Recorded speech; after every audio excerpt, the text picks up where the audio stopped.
Well, even in the meantime, those questions that are being raised, we have seen it from the BJP as they have been hailing the verdict, and the leaders and the union ministers have been coming out to tell Rahul Gandhi that he must unconditionally apologize for his remarks that he had made, because in court he had been saying it was not guilty and it was not intentional to target any community. Here is what Union Minister Bhupendra Yadav has to say on Rahul Gandhi.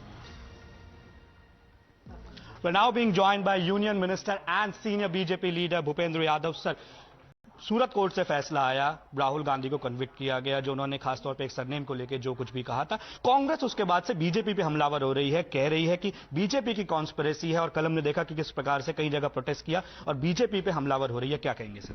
Surname नहीं है, पूरे OBC समाज को अपमानित करने का काम किया है। क्या कोई पूरे समाज को कोई चोर कह सकता है?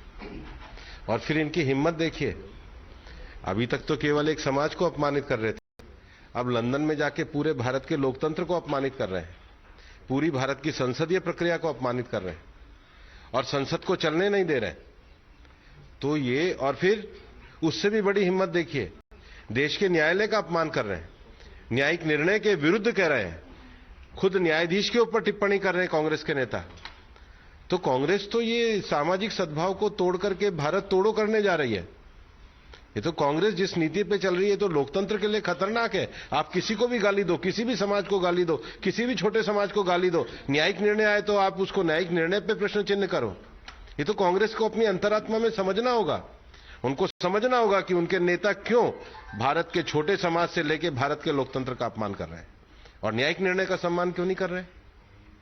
सर, कांग्रेस पार्टी ये भी कह रही है कि वो प्रोटेस्ट किया, उन्होंने कहा कि सॉलिडारिटी में मार्च करेंगे, कई जगह वो मार्च करेंगे। हालांकि बीजेपी की तरफ से हम देख रहे हैं कि जो ओबीसी जो मोर्चा है उन्होंने भी कहा है कि हम इसका विरोध करेंगे, और कई जो नॉन बीजेपी भी लीडर्स हैं उन्होंने भी इसका कंडेम किया है, जो स्टेटमेंट राहुल गांधी की थी। आज फिर कांग्रेस पार्टी मार्च करेगी, फिर लगता है कि सर सेशन में रकस होगा। तो मार्च करेंगे, हम किसी भी समाज को गाली देंगे, किसी भी ओबीसी समाज का अपमान करेंगे, न्यायिक निर्णय को नहीं मानेंगे, सामाजिक सद्भाव को तोड़ेंगे। ये तो कांग्रेस का, हमने तो जब जिस दिन का मैनिफेस्टो आया था कहा था कि टुकड़े टुकड़े गैंग का मैनिफेस्टो है, और आज उसी सामाजिक सद्भाव को तोड़ने का काम कांग्रेस पार्टी कर रही है।